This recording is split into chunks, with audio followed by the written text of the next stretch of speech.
Hello and welcome to the 2024 Mitsubishi Outlander plug-in hybrid. My name is Jimmy and, well, you know what?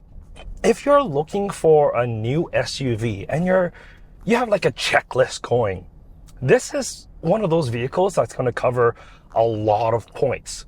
A good plug-in hybrid range, panoramic sunroof, heated seats on not only the front occupants, but the rear. You get massaging seats, a good 10-year warranty as well. What's not to love? And a base starting price in Canada anyways, it's 48,000 Canadian. That spec is like 58,000 Canadian dollars. And that's like top trim. That's pretty good, right? And it is, until you start like nitpicking at things. That's kind of when things kind of fall apart a little bit. But let me tell you everything you need to know, starting with looks. I do love the new Mitsubishi look. This front end, this massive grille, stacked headlamps, it's a really good looking front end. On the side is kind of plain and ordinary, well, SUV shape. You got 20-inch wheels on this upper trim. Lower trims, you get 18s. You actually get a little bit more range on those as well. And then out back, it's, let's be honest, a little boring. These horizontal tail lamps, they just don't match that front end that much, in my opinion. But you can certainly let me know what your thoughts are in the comment section down below. If we pop open the trunk, we can see we actually get a pretty good amount of space back here.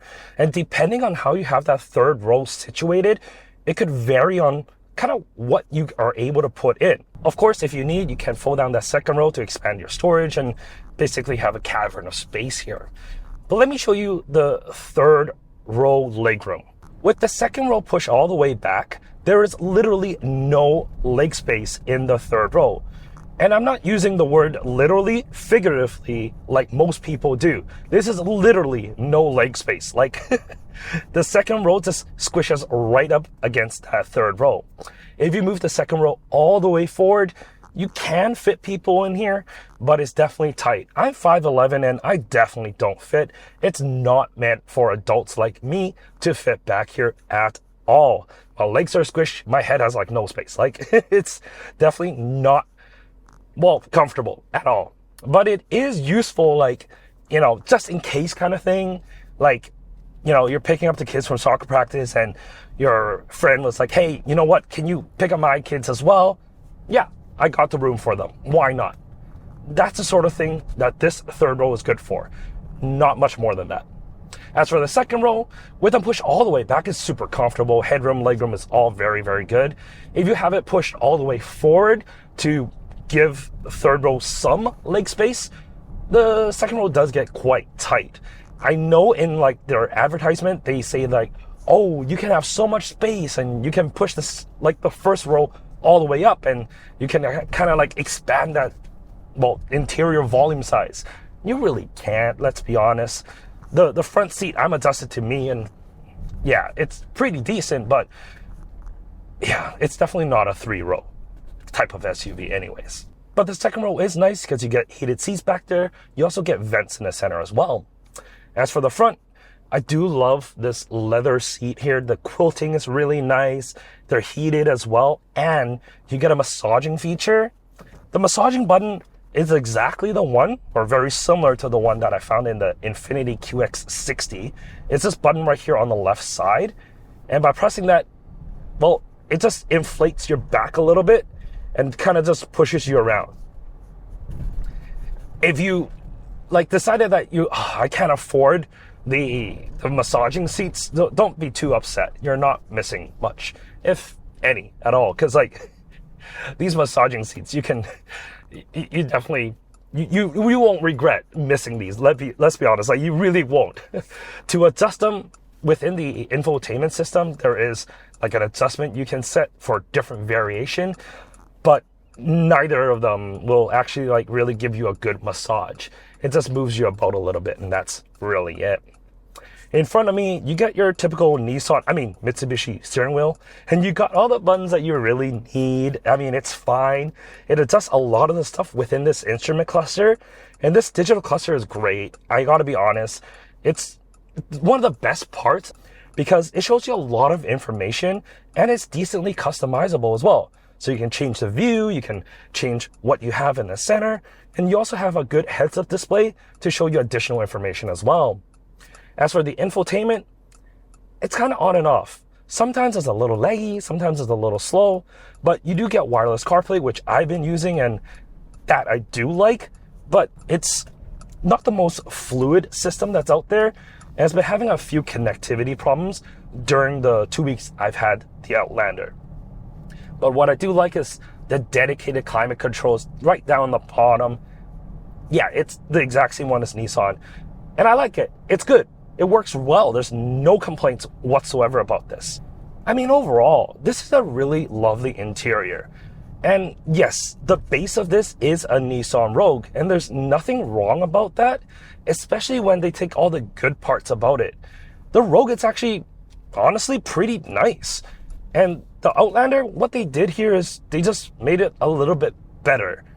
The interior of the Outlander, I would argue, is better than the Rogue, which is actually a little weird because it's actually priced less than the Rogue. But of course, the Rogue has the 1.5 turbo engine, but that's been a little problematic. Shh, we won't talk about that during this review anyways. But let's talk about the powertrain. This plug-in hybrid. This plug-in hybrid is not like the plug-in hybrid that you get in like a RAV4 or Hyundai and Kia product. It's actually more of a EV with a generator type product. Think BMW i3 or the new Honda Accord or CR-V. And because of that, it's actually, well, pretty good, because dedicated EV range is 61 kilometers or 38 miles. And for a lot of people, that is a really good amount of range. Sure, it's not as much as the RAV4 Prime. That actually has a smaller battery, but it's more efficient because it can go further, which is a knock against this. But this being like a EV drivetrain, there is some positive to this. There is a bigger motor in the rear than there is on the front, so you get more power out of the rear. Now, before you're like, oh wow, does that mean it's like a rear bias system? Can I drift this? No, it has really good stability systems to keep you in check. While there is some like off-road footage of it kind of swinging the back end around, you can see it straightens right up. This does have like the SAWC, and it does kind of like torque vector a little bit, but it's not going to be like, well, what the old Lancer Evolution would do. It's not like that. But for like a compact SUV, agility-wise, it's not bad. And because it is, well, dedicated electrical motors that's powering the front and the rear axle, well, the throttle response is instantaneous. You push that pedal down and you get acceleration right away. And you get that electrical torque right away, which is something that the RAV4 Prime, it just takes that half a second to do. This feels quicker than that. Feels quicker, at least initially, but I'm pretty sure the RAV4 Prime is still faster if you're comparing like dead stop to like 100 kilometers per hour. The ride, pretty soft, pretty comfortable, I would say. No problems with that. You don't need a sporty ride in an SUV like this. This is a, well, let's be honest, a family hauler, and you want a comfortable ride, and that's exactly what this gives you. Steering is okay. I don't have any problems with it. It's definitely not super, well, just numb feeling or anything like that. It has some feel, but let's be honest, for the type of vehicles that you get in today's day and range, this is absolutely fine.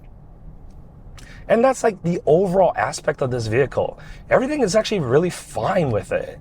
Like, yes, I can nitpick that, like, the massaging seats isn't as good as some others. But what other vehicles at this price range you're gonna get massaging seats on? Sure, like, you don't get cooled seats on the front. But what at this price range you're gonna get cooled seats in the front here? I mean, okay, Hyundais and Kias, but other than that, nothing really. Okay, sure, the panoramic sunroof isn't as big as some others, but you get a panoramic sunroof. Like, there's a lot of good things here. The only negative I would think about the Outlander as a whole is just the experience. Now, in Vancouver, there's not that many Mitsubishi dealerships. And because of that, the after purchase support for it is just not as well as some other manufacturers can do.